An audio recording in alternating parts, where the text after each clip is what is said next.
My name is James Williams Jr., and like many people, I am brave enough to say this, and most people are not brave enough to say this, and most people are ashamed. So, to my future kids, you're not alone, and I have been bullied.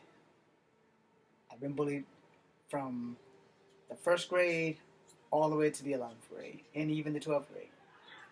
And the thing about high school bullying, you know, is that if the people in authority don't stand up and take notice, no one else is going to take notice. In high school, they just had to find something. If they could find anything to pick on me, and they would.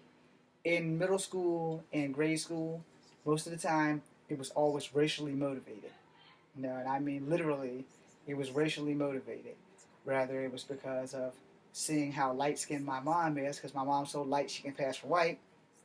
And they never saw my father because he didn't live in the same city. But they would find reason to pick on me. You're from a broken home. You don't have both of your parents at home. And then when it started getting racial, it was like, you're not really black, you're not really white, you're never going to be with anybody, etc. And the thing is, it changes you when you're bullied through high school. It feeds your desire for most of us to succeed. And for some cases, it feeds our desire to just stop living.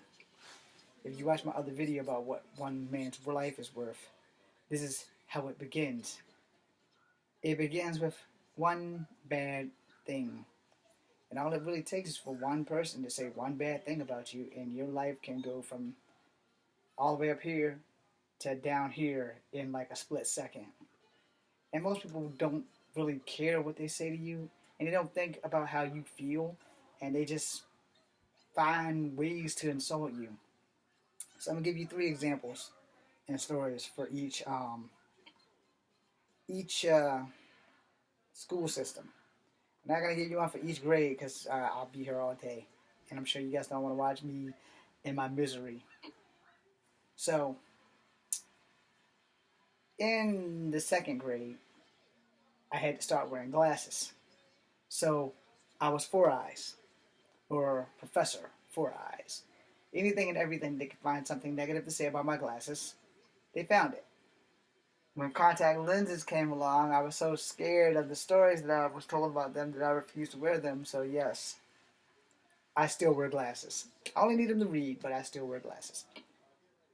Also in grade school, there was racial incidences and race wars, and I was neither black nor white, so neither friend or foe really could give two shits about me because no one really wanted me on their side. And there was even a time where they asked me, James, what side are you going to be on? Are you going to be on the black side or the white side? And I got shunned from both sides, and they were like, well, you're not really black, so you can't be a nigger. And you're not really white, so you can't be a honky. And if these words offend you, I'm from the 70s, so get over it.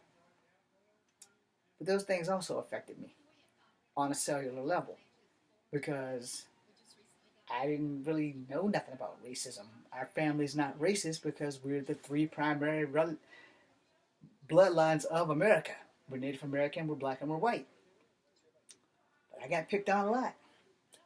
Then I wasn't growing like everyone else. I'm still short to this day. But people are cruel and they found a way to hurt me with height. So we'll move on. When I found out I was Native American, I was still in grade school. That didn't help the situation. It only gave them one more thing to fight over. Yes, I've been Tonto a couple of times.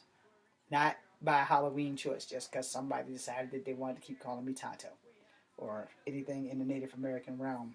That got worse when I got to high school. But prior to that, let's go to grade school. So in grade school, about grade school time, most people are either having sex or thinking about sex or suckered into sex or whatever. And I wasn't even getting second looks by most girls. And the one girl that did like me, I was dating someone else, so I didn't want to ruin that. And I probably should have ruined that, but I didn't because I'm an honorable man. And that sucks because the girl that I was with really broke my heart big time. And her boyfriend got a permanent scar on his chin because I kicked him off my porch.